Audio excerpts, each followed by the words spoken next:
আহ তিনটা ছাদের ধান একসাথে ভিজতেছে। আপনারা ভিডিওতে দেখতে পাচ্ছেন।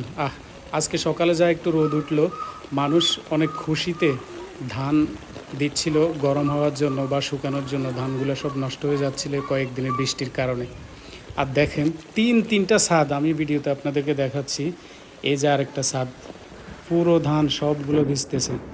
মানে এত দ্রুত বৃষ্টি আইছে যে মানুষদের ধান থুবাইব এরকম সময়টা পর্যন্ত আল্লাহ দেয় নাই। এই ছাদেরও ভিজা, এটাতে আমি আছি, এই ধানগুলোও ভিজতেছে। এই যে বৃষ্টি কীভাবে পড়ে আপনারা দেখেন। এই যে আরেকটা ছাদ, ও সবগুলো ধান ভিজে গেছে। আজকে সকালে এত সুন্দর রোদ ওঠার পরেও এরকম একটা দুর্গতি। আল্লাহ চাইলে সব কিছুই সম্ভব। থাক, কিচ্ছু করার নাই। যে আল্লাহ এ ধানগুলো ভিজাইছে, ওই আল্লাহ আবার শুকানোর ব্যবস্থা করে দিব। তবে অনেক কষ্ট লাগতেছে, সকাল থেকে অনেক কষ্ট করে ধানগুলো শুকাইছিলাম, কিন্তু শেষ পর্যন্ত আবার ভিজে গেল। তো আর কার কার এই ধান এভাবে ভিজছে কমেন্ট করে জানাবেন।